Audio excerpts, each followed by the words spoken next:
off we go. So let's finish up these artificial intelligence slides, and we'll also start some new ones. So let's get right back on into where we were talking about how computers can be smart like humans. We could teach them the rules of some game, and they'll play against themselves more times than any computer could ever, or than any human could ever play another human. And so it can get to be much better than any human, assuming we have enough computational power. So that's beautiful. All right, so let's move on into more of what we have today. Things that are more common in our day-to-day life. Maybe you have like a Tesla, your parents have a Tesla or something, and they have that autopilot feature, but self-driving cars in general are going to be the future one day, in theory. And what is that? But you have some kind of video feed, you have some other sensors, maybe infrared to notice humans and things that have heat. It's really just blink detection all over again. It's taking a picture, it's drawing some boxes around the picture. That's really it, right? All that a self-driving car needs to do is take in its inputs, take in its surroundings, maybe with a video feed, some infrared, some lasers, LiDAR, whatever those things are, all kinds of cameras, and use those to navigate itself, to move the wheel, to press the accelerator, all that stuff. So it just needs to figure out, like there's the zoomed in window of what it's thinking about, like it needs to notice where the road is. What side of the road are we supposed to be on? That changes by country, doesn't it? That's interesting. So it's got to find the double yellow lines, or whatever country's equivalent to the double yellow lines are. It has to notice what the lights currently are, so it has to find the lights even if they're sideways, just to figure out where those are. Know that it cannot press on the accelerator right now. It needs to be able to find like signs that say the speed limit, humans crossing the street, of course, because they might run out even though the light's green. You want to make sure you don't hit them. Other cars, of course, you want to avoid them. All those kinds of things it needs to figure out. Like, okay, this is where I'm going to drive. It's my green section.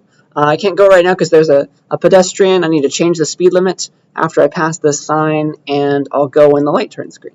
Stuff like that. Just things that we're thinking of as humans, we have to spell it out inside of a computer.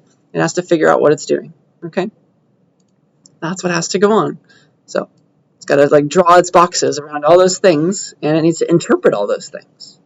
If a car swerves into your lane, you need to slam on the brakes or something, etc., etc. There's a lot to think about. Okay? And once it's taken in its surroundings, right, it needs to control the car. The steering wheel, the brakes, the accelerator, all that fun stuff. And so that's all a self-driving car is in a nutshell. It's taking some inputs, thinking hard about them, and the outputs are, all right, which way should I turn the wheel? How hard should I step on the accelerator or the brakes? That's really it. But of course it's extra complicated, even though it sounds simple. Any questions, comments about that? Who knows when it's going to be finished and ready? They keep saying a decade from now, and they've said that for a couple decades. So we'll find out, I guess. And one neat fact that I heard on the internet one day was that in the future it might not be necessary to own a car, because like you could just have some beefed up version of Uber that would come to you, right? The cars would come to you when you want to go, when you want to leave your house and go somewhere. There's no need to own a car. You can just share one with the rest of the world, and you get your own personal one. It'll drive up to you, drive you where you need to go, and then go give somebody else a ride. So maybe there's no need for a car in the future. We'll find out. But yeah, we're definitely not there yet. No car is fully self-driving. Though there are prototypes, they're just not approved for everywhere yet. Some of them are like running around in San Francisco and other places. But nothing perfectly legal yet. And the kinds of problems that the cars and their systems have to overcome are, in addition to like people actually driving normally, it's the malicious people. So some hackers one day, they took a little piece of tape on a speed limit 35 sign, they extended the 3 parts down there, and that made a Tesla think that it was an 85 mile per hour speed limit, and it started accelerating. So that is not good, and hopefully they fixed that since then. But that's a common issue, right? That kind of thing. A human would notice, like, oh, there's no way it's 35 right here. I'm right next to a school. I'm in the middle of like houses or something. But a car wouldn't know any better. Maybe it needs to learn better. And so that's the game that we have to play. Any questions, comments about that stuff? Just have a few more examples today. I'll change topics. All right. I think I talked about this a little bit last time on social media, as you have been scouring for your essay, right? There are many people saying bad things, of course. Sadly, that is a fact of life. People are going to say bad things on the internet. And Twitter, for example, has so many tweets happening all at the same time, you cannot have a human filter through them. No human has the time to look at everything. And so you have to send the problem of flagging hate speech and deleting tweets and other posts, you have to send that off to a computer, unfortunately. But they're getting better. And the solution is to use a form of machine learning called natural language processing. It's the one that's going to break down a sentence into subject, verb, object, see how happy it was, see how sad it was. But probably the key term here is called sentiment analysis. So if you're looking for hate speech, you can take, just based on the words in a sentence, it's pretty easy to say, all right, if you see the word happy or glad or things, somebody's probably excited, things like that. If you see, depressed sounding words, then you think that somebody's sad, things like that. You can pretty easily notice when somebody is, if they're saying bad words, you can notice that they're angry, but you can get a bit fancier than that, of course, and that's a branch of machine learning called sentiment analysis. So it can look at the tone of a piece of writing, which is something that humans are good at, but it's kind of cool that computers are getting good at it too. So it can tell if you're angry, very angry, etc. And that helps. All right, if it's just a normal sounding tweet, let's not send that off to a human for further inspection. Let's just let that go through. But some of them unfortunately get through the cracks, and that's our job to report them at that point. But yeah, that is a branch of machine learning. It's an active area of research. Use natural language processing to figure out if we should block this user if they're being malicious, if they're being angry, and saying bad things. Okay? That leads us to the idea of eventually computers are going to be so smart that they will be like humans. And I think with ChatGPT, this isn't even a problem anymore. It's a solved test at this point. But this was back in the day. Alan Turing, of course, back in the 40s, or maybe even the 30s, came up with this idea called the Turing test. And it's just a game. Maybe you've heard it before. Let me teach it to you. It's supposed to tell us when computers are, intelligent enough to impersonate a human. So here's our game. Here's what the Turing test involves. You sign up. I'm going to take the Turing test. And that means that you go into a room. A researcher just lets you go in there, and they close the door, and they give you a computer with some sort of text chat open, like Discord or something. So they give you a laptop, and you can type on it, and you are sent into a Discord channel with 3 users total, you and then 2 other users. And the secret is there's one human in the chat room other than you, but there's also a computer in that chat room pretending to be a human. And you can talk to both of them through text, of course.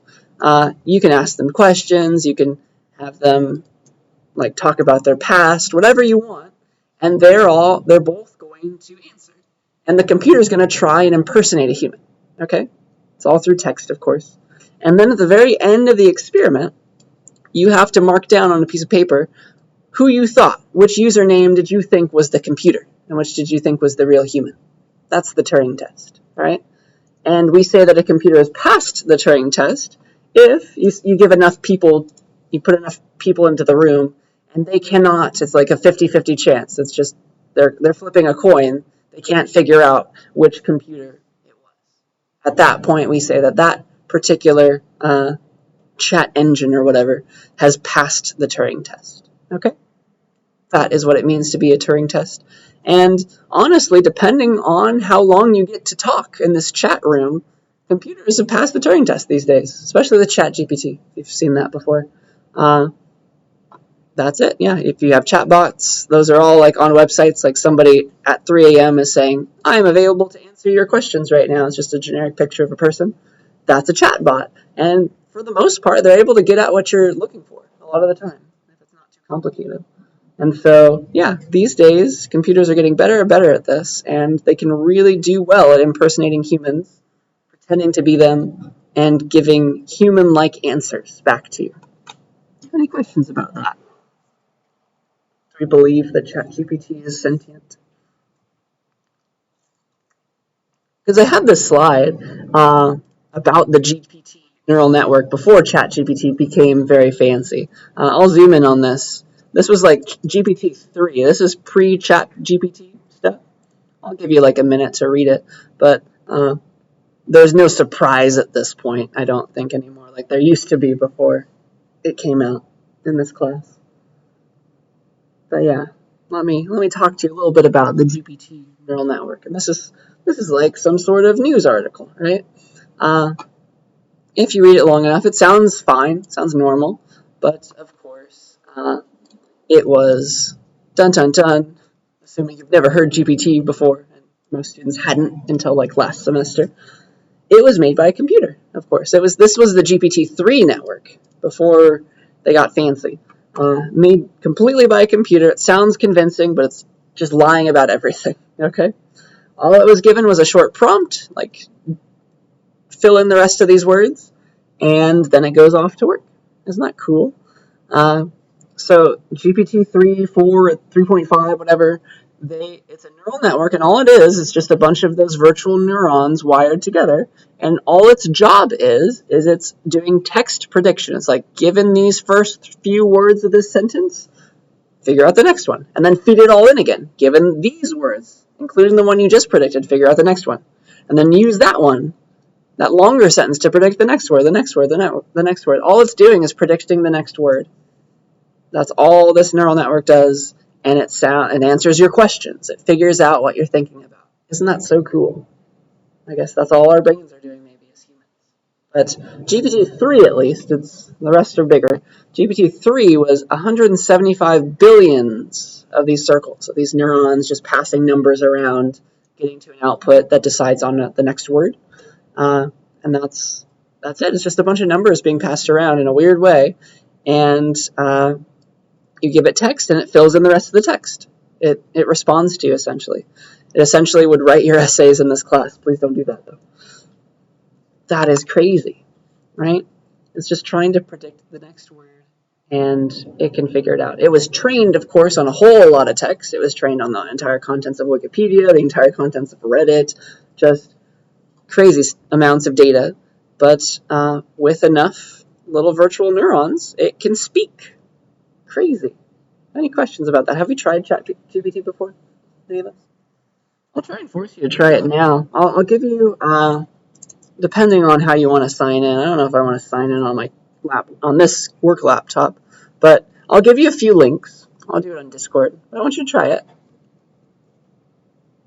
This is like a baby GPT model, and then I'll show you the ChatGPT link if you already have an account there. But I want you to get some experience with how cool this stuff is. I have no clue if Discord is opening right now. I'm going to try. Trying very hard. I have too many things open. So here's a few websites. It's this one, GPTJ6B. It's a smaller version of it. If that one's not working, there's this one. And then ChatGPT itself is like chat.openai.com. And you have to sign in them or make an account. And apparently my school account will not let me sign in, which is disgusting. But I'll give you all these links. Go to the one you feel like. And I'll give you an example, too.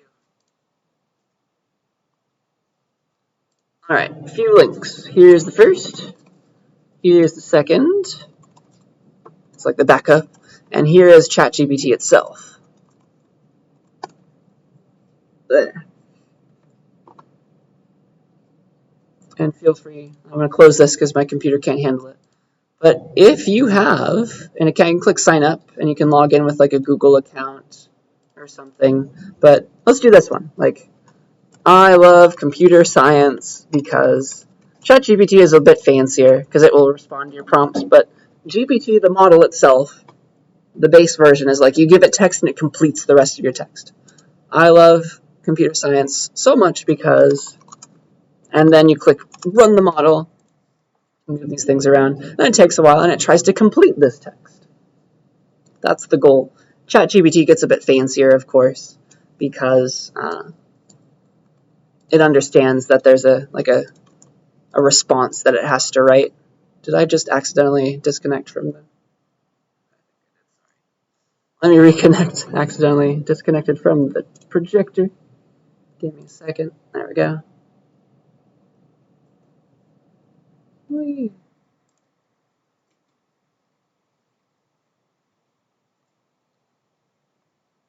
So that's how you speak to the normal versions of it. Unable to connect to them? Of course you are. I think this one worked. I love computer science so much because this one tried to make it like GPT. It's like, computer science is a fascinating field that has endless potential, so much more than learning to code. All this stuff sounds so accurate and normal, but it was written by a computer. Can't wait to see what innovations come out of it in the future. Isn't that crazy? I do encourage you to try ChatGPT. I think you can log in with like a Google account or a Microsoft account if you have one. Maybe this one's just overrun by people, but at least the second one seems to be working. You can give it anything. Like, what is the recipe for a peanut butter and jelly sandwich? But yeah, just try these out. I'll give you a couple more minutes, and we'll go from there.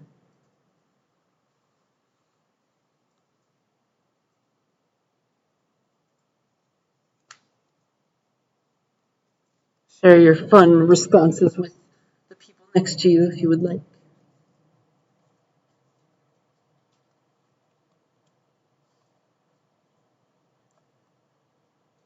Oh man, look at how accurate that is. So this one, the second one, deepai.org one, really is going to respond to you. That's pretty accurate. And it says enjoy at the end. It's so human-like.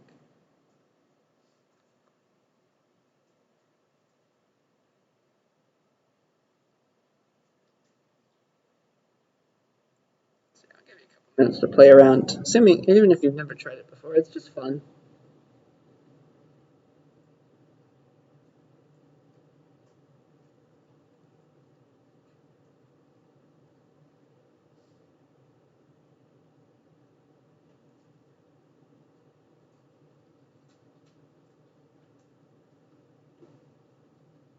How did I mess that up?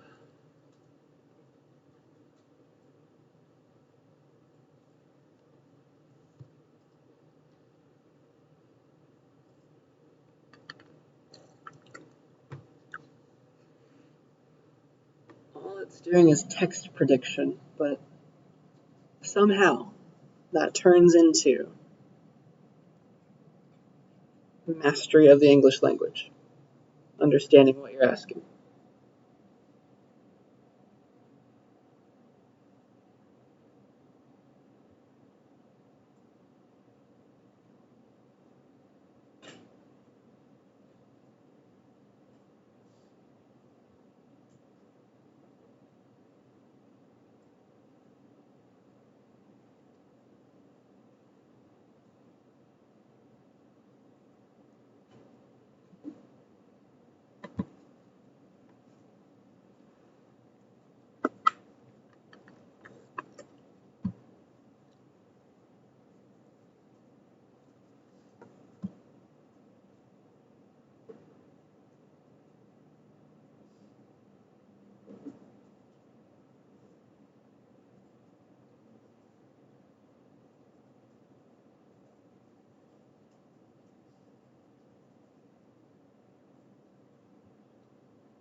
All right. Hopefully you had some time to play around. You came up with some fun stuff. Feel free to share it on Discord if you like. Yeah. So that is the state of the art these days.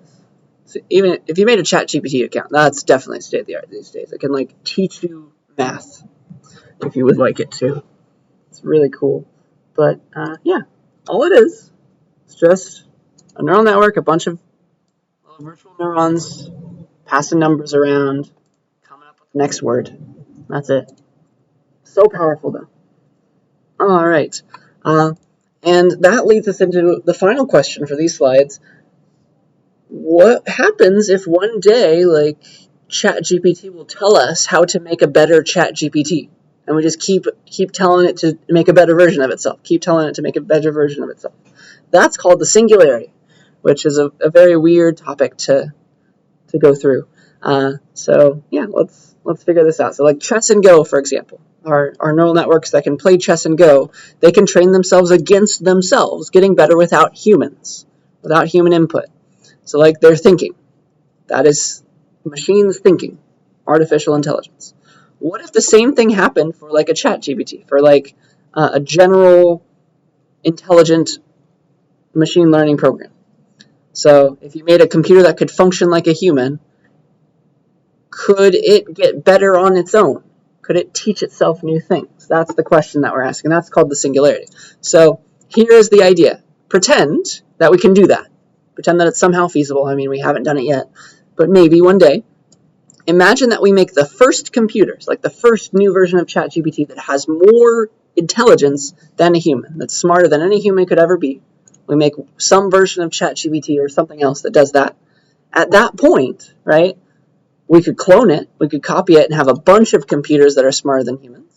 That's one thing that we could do. So like super knowledge. And then also, we could ask this computer who's smarter than any human, than any human could ever be, we could ask it to come up with a better version of itself. Because it's going to think about things that, of course, our puny minds wouldn't figure out because it's smarter than us. And then we go and build that from their schematics, and then we just repeat the process. Ask that even smarter version to build a better version of itself. Clone it. Have it think in a group format or something. Have it do a crushed dice. Forever and ever and ever, you can just keep doing that and come up with super intelligence, right? A computer just improving on itself until the end of time, until we run out of processing power. Isn't that crazy? So at that point, the computer is getting itself better. We don't need to input anything. We just need to build the new stuff. Maybe it can make its own robots that build the new version. Who knows? That's called the singularity. That is when computers are smarter than humans, and they can think for themselves, do whatever they want. That's a little eerie. It's definitely the topic of a lot of like weird science fiction movies, but maybe one day we'll get there. Who knows? And so here's a fun quote that kind of puts this into perspective. So like the first ultra-intelligent machine, the first one that's smarter than humans, is the last invention that man ever need make. Right? Assuming that it's docile enough to tell us how to keep it under control. So hopefully this super intelligent computer does not hate us and try and kill us all. But if it is good, and hopefully it is, then it will bring some sort of prosperity, hopefully. Like we'll never have to work again. It'll just do everything for us. So yeah, that's the end of these slides. Any questions about any of that? That's definitely a pie in the sky kind of dream. Maybe one day. Alright, so if we're happy with that, I have some new slides that I want to start, and these are a bit more of a logical topic, so that more like mathematical stuff. They're called qualifiers, and that will lead into quantifiers. Okay, so let's get started with those. I guess I'll talk about qualifiers first. That is more of an English kind of thing than a logical kind of thing. So when you're arguing with somebody in English, nothing is, of course, ever absolute, right? You say something, it's not always true, probably. Maybe it's true for the thing you're arguing about, but it won't be true tomorrow, maybe. We need to learn how to make sure that our statements are correct and aren't misinterpreted, right? We don't want to be saying absolute things because those are usually not true. Like, there's always exceptions to rules. So we need to learn how to soften our statements, right? So they're just, they apply to exactly what we're talking about, nothing more, nothing less, right? We don't want to just be giving a bunch of generalizations, or sweeping generalizations is the term, right? Because those can be easily knocked down. So here is an example of that idea. So like, summer's coming. Almost every day is unbearably hot in Fresno in July. And so that's a statement that I could make. And this is a generalization, right? This is a sweeping generalization because like some days, like maybe there was one day last July where it was only in the 80s and it was kind of nice to be outside, right? And that's why I have to include this word, almost. Right? I said almost every day. I didn't say every day, I said almost every day. So that word almost right there is how we get around any potential issues. That's called a qualifier. We've qualified our statement. It's not true always, it's true almost every day. A qualifier. Right? So that's the kind of thing you need to include in your arguments to make sure that you're not just saying something that's not true. And so here's a bunch of qualifiers, and like there's a spectrum. It's like this thing is true about everything. All of this is going to happen. It's always true. Nothing has this quality. Everything has this quality. Nothing has this quality. And then there's everything in between. Like there exists a day where it wasn't unbearably hot. Almost no days were cold. These kinds of ideas. There's a spectrum. Some days, generally, it's warm in Fresno in the summer. Almost all days are above 90. Things like that. Those are just qualifiers. I think you understand them pretty well, I hope. And this is very important to include these in our statements so that we're just not saying things that are incorrect. Right? We have to be precise when we're writing essays, when we're doing research, all that cool stuff. So here's an example that like you could apply to the pandemic, like COVID vaccines. People were very afraid of them back in the day, right, when they first came out.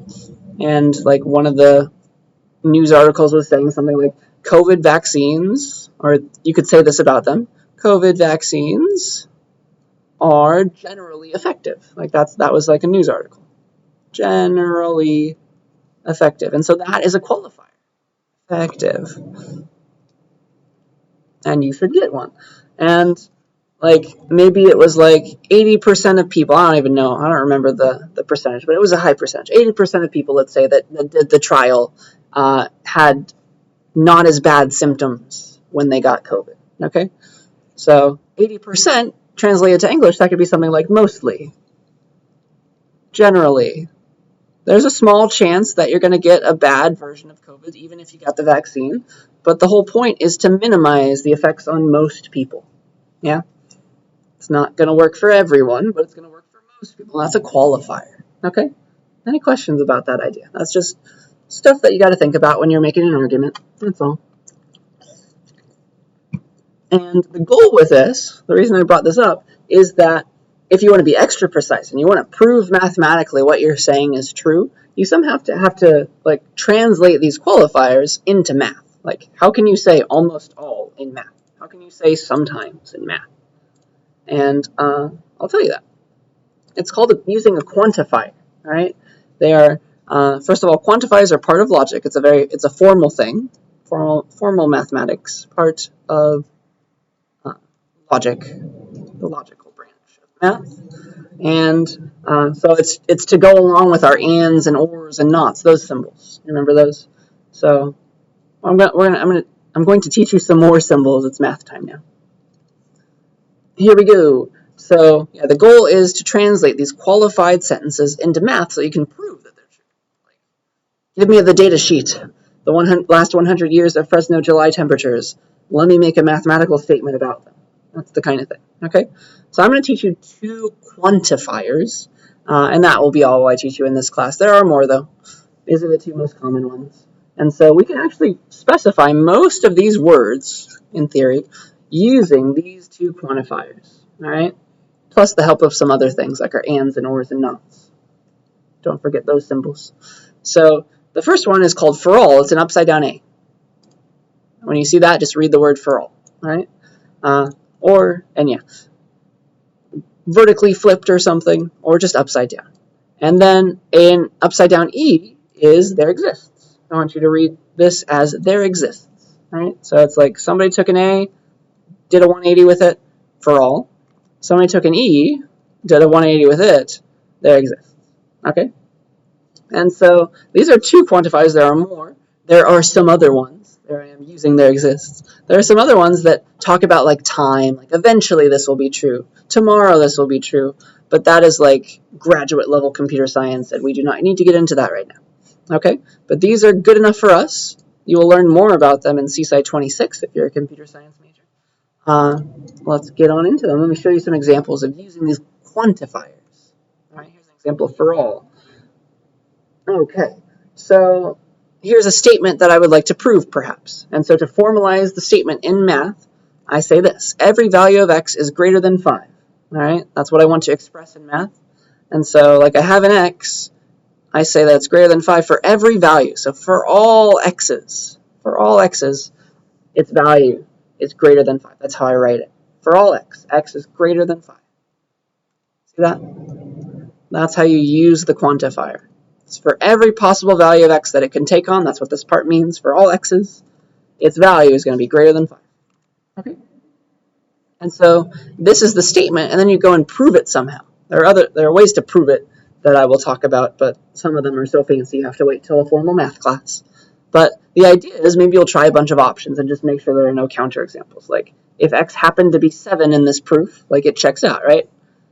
That's greater than 5. But you got to make sure like x could never be 2, right? Because if x is equal to 2, that like ruins everything, right? So it better be not equal to 2. That's kind of how the proof has to be. But this is something that you can prove. Now, it's a statement that is provable. It's a logical thing. For all x, x is greater than 5. Okay? So that's for all. Any questions about that? So it's like every time you say a quantifier, it's like you're quantifying over something. So I'm quantifying over all the values of x. For all x's. Just tell me whatever they might be. I'll prove to you that they're always going to be bigger than 5. That's what that means. There exists is very similar. You're always quantifying over something, so there's going to be a variable after it. But here it is. There exists a number n that is both prime and even. That's a logical statement. Okay? Let me show it to you. So here's how you write it. Here's how you translate it to math. So there exists some number, let's call it n, where, the comma, you can read it as like where or like such that, where that n is both prime and even. So I'll write it like this. So like n is prime is one part, and I'll use my and sign, right? Logical connective. And n is even. So that's how you translate that to math. This would be the mathematical statement that you could then go and prove. There exists an n such that n is prime and n is even. And just writing it doesn't mean that it's true. This is a true statement, right? Because n could be 2. That's the only even prime, right?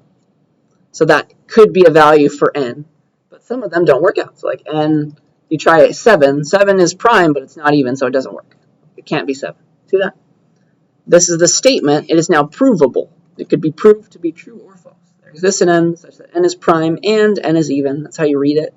And it's a true statement because n could be 2. It's just saying that there is someone that this works for. All right? It's kind of the opposite of for all. It's like saying for all is saying that no matter the value, it always works. For every value of x, this is true. But for some value, at least one value of n, this is true. That's what there exists means, right? For all versus there exists. More examples, I think, will help. Are there any questions about this?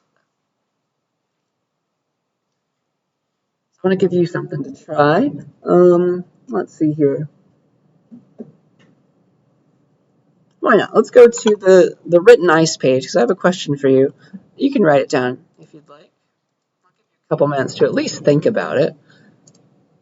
Please go to the written ice page and I'll clear it out for us. Boop. All right, so here's your question. I would like you don't have to use quantifiers right now, just in English, come up with your group members. Try to specify what it means for a bunch of numbers to be sorted. Try to specify what sortedness means in English. What does it mean for a list of numbers, for example, like in Python? What does it mean for this list to be sorted? Why is it sorted? Okay? Come up with an English definition that's as close to math as you can. All right? See if you can. Pretend like you're talking to some young person or like an alien who's never heard of the word sorted before. All right? And then we're going to translate that. All right? So what does it mean? Like, how would you specify? How could you prove that L is sorted? How would you answer that question if somebody asked you about it? Right? What would you do? So I'll give you a couple minutes to discuss with your peers. Think about that. What does it mean for a list to be sorted? And we'll translate that to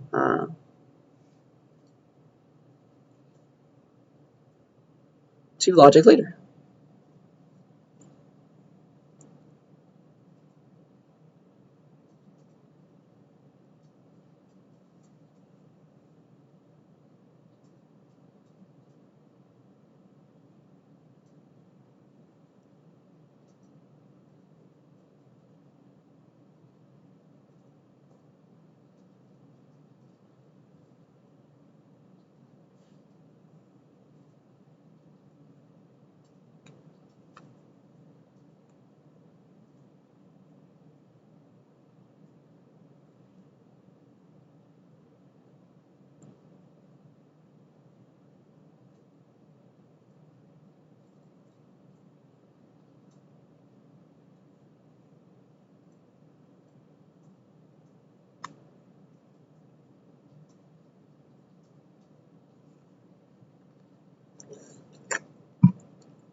What does it mean to be sorted? It's a weird thing to ask.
All right.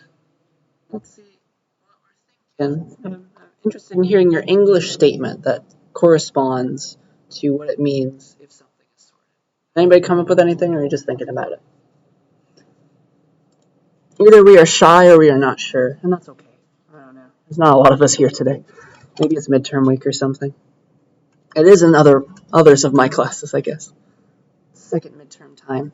But here's what I think it means for list of numbers to be sorted. Like they're in order, right? How would you specify that a bit more precisely, right? How would you say, what does it mean to be in order? Got this one. Can 7 come after it, right? It can't. You got to explain to me why, right? Yeah, it's got to be in a sequential order. The next thing should always be bigger, maybe. Something like that. That's the goal. Yeah. We could ask ChatGPT too if we want. Nice. Contain, arrange in sequence.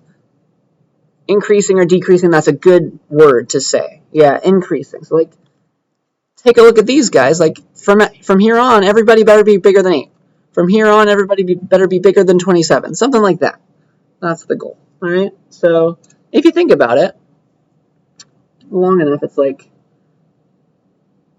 we wanted to say something like this. Every element, assuming we're talking about increasing sorting, sorted in increasing order, every element is either like is getting bigger or something.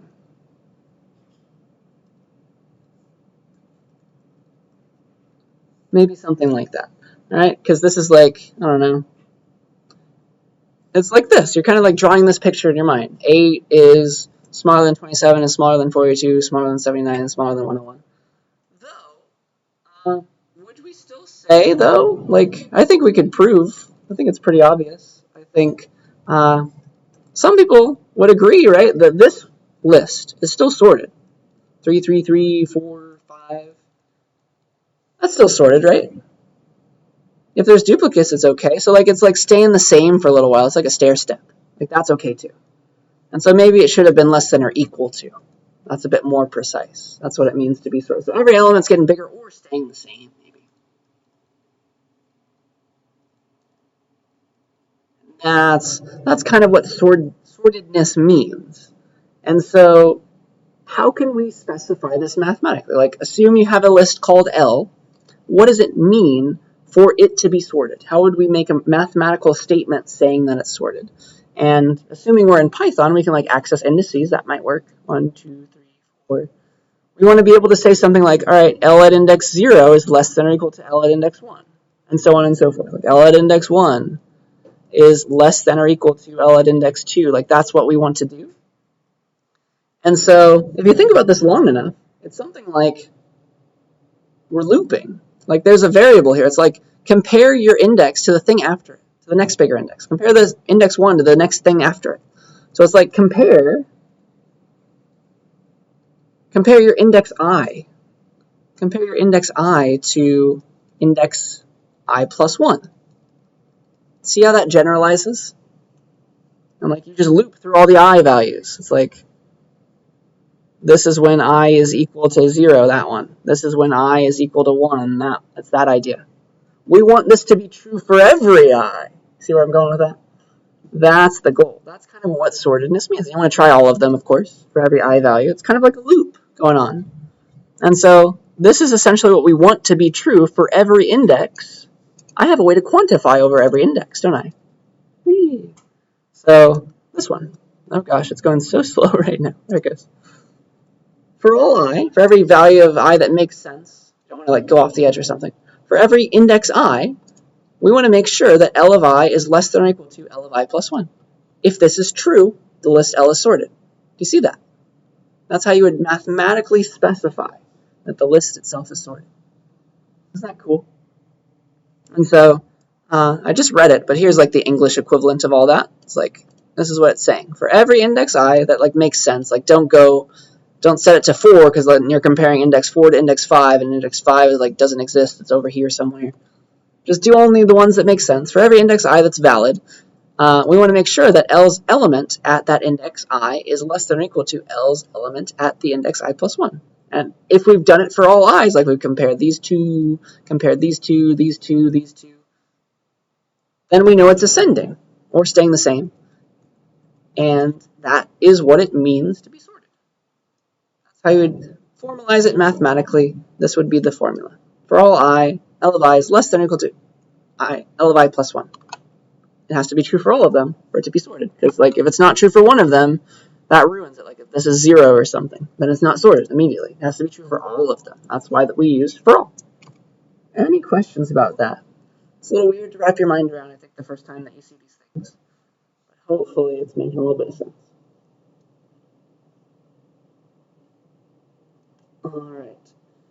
Here's one that you don't have to write down. I just want you to think about it, and then I'll show you how I'm thinking afterwards. But I'd like you to try to make a mathematical statement, kind of like the one that I just did, using for all, using there exists. You might need that one too. Here's the one that we just made. I would like you to try and represent this idea in math. Try to come up with this statement using quantifiers. Saying this. Every non-empty list of numbers has a minimum. That is a true statement, right? You give me some non-empty list of numbers, there's always the smallest thing in there somewhere. That's the idea. So that's what I want you to represent in math if you can. All right? Give that a try. Every non-empty list of numbers has a minimum. And that's going to involve like figuring out what minimum means in logic. How would you represent that idea? You got to make sure that you're only talking about things that are valid. Like don't talk about empty lists. It's got to be a non-empty list. Like how do you make sure that it can't be this one that you're considering? The rest it all works out. Like if it's a size 1 list, that one thing is the smallest thing. If it's a size 3 list, you can find a minimum somewhere. There's always one, or maybe there's duplicates of it. Doesn't matter. All right?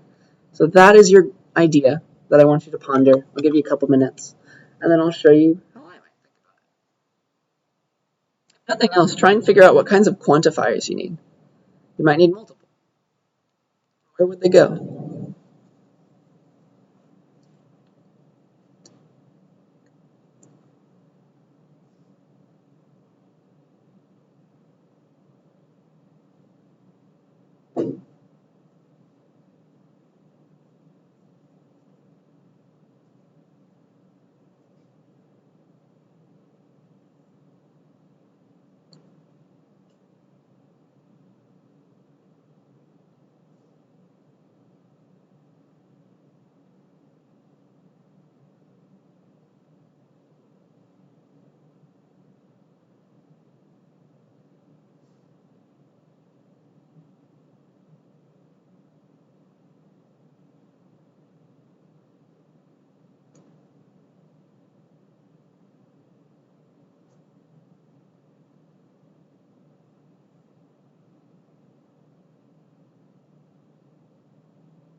Alright, that's my timer. And so I hope you have a good idea in your mind what you're thinking about. But let's at least talk about the quantifiers that are involved. Like, we want to talk about every non-empty list at once. And so that's going to require which quantifier? What does every correspond to? Which of these two? Yeah, it's going to be a for all. We have to talk about every non-empty list at once. So that's for all non-empty lists. Somehow we need to talk about them. Are there any other quantifiers that we might need that correspond to some of these words?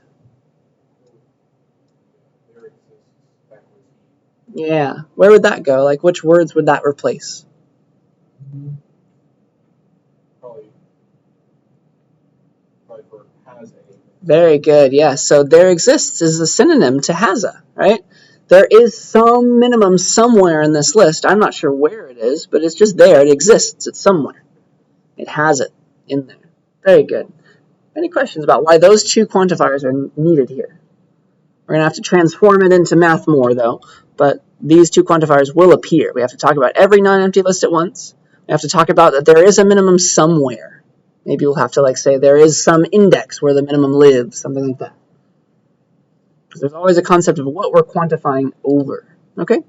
So like, let's spell it all out, and that will be it for the day. So every non-empty list of numbers has a minimum. How will we do this? So what quantifiers do, first of all, is they introduce some new variable. We have to talk about things, right? We have to introduce a variable to talk about our list of numbers, right? We have to make sure that this list of numbers is not empty, and we also have to talk about the fact that it has a minimum somewhere in it, okay? So here is kind of how you would do that. Introduce a variable so that you can use that variable, like go to indices in it, for example. So here's how you do it. You say for all, there's our for all lists L, assuming they're lists of numbers only, if L isn't empty, do you see how that needs to be there too? If L is not empty, then this should be true about it, right? We only want to consider non-empty lists, so we have to have an if in our idea. See that? If L isn't empty, then there exists a minimum value in L. Any questions about how I transform that sentence into this one? Because that's a lot closer to math. You see how it's still equivalent? For all lists L, if L isn't empty, then there exists a minimum value in L, and that's how I pick out only the non-empty ones. That's important. And you remember that if-then has a corresponding mathematical logical equivalent. It's our implication. It's our arrow. If the thing on the left is true, then the thing on the right should be true. That's how we can transform this further to math, all right? So we've got most of it now. We just need to talk about there exists a minimum value. Like, what does it mean for a value to be a minimum of a list of things? Right? We have to talk about what minimum means in math. And so we can't just use the word minimum because that would be a circular definition. What does it mean to be the minimum of a list of numbers? Like, why? Why is the 1 the minimum here? Actually, in both of these examples. Why is the 1 the minimum? Well, it's the smallest. Over all of the values here, it is smaller than all of them. See that? See that? Smaller than all the other values in this list. That's what it means to be the minimum.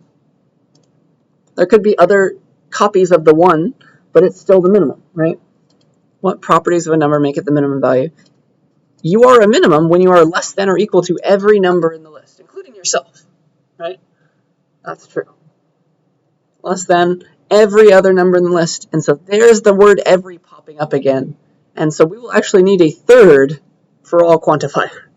We have to talk about every other number in the list. We're talking about all lists. We're talking about there is some minimum, so there's a there exists. And we also need to say that this minimum, we can't just use the word minimum, it is smaller than or equal to every other number in the list, including itself.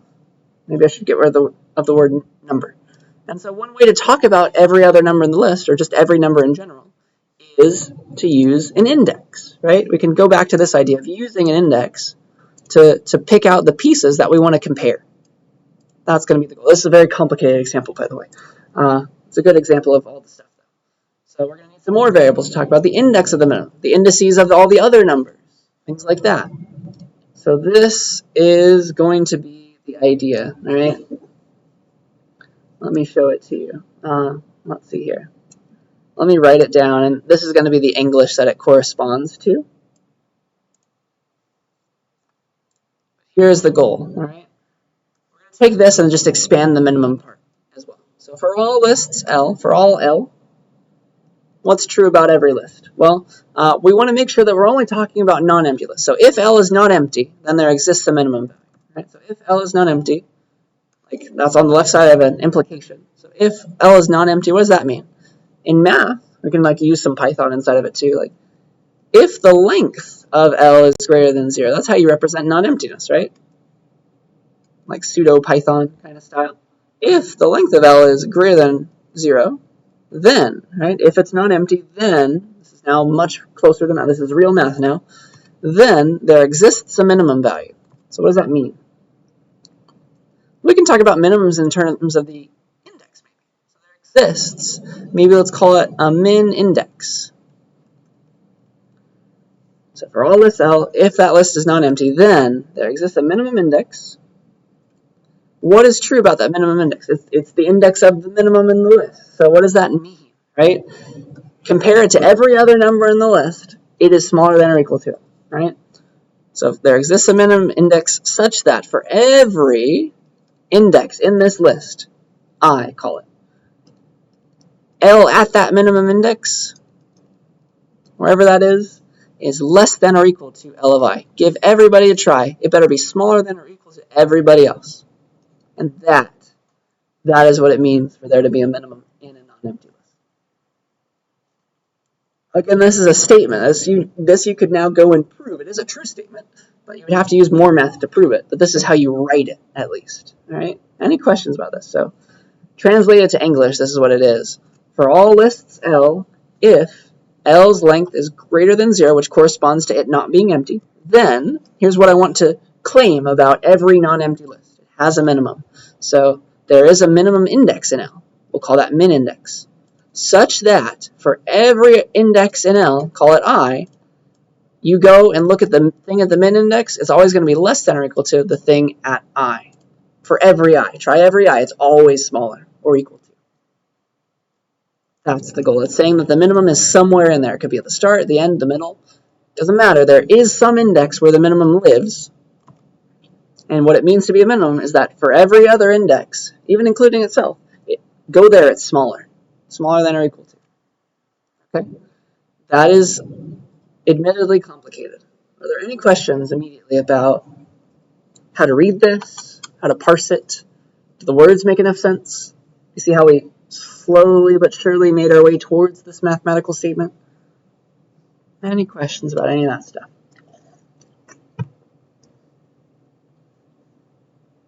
All right, we just need to absorb it.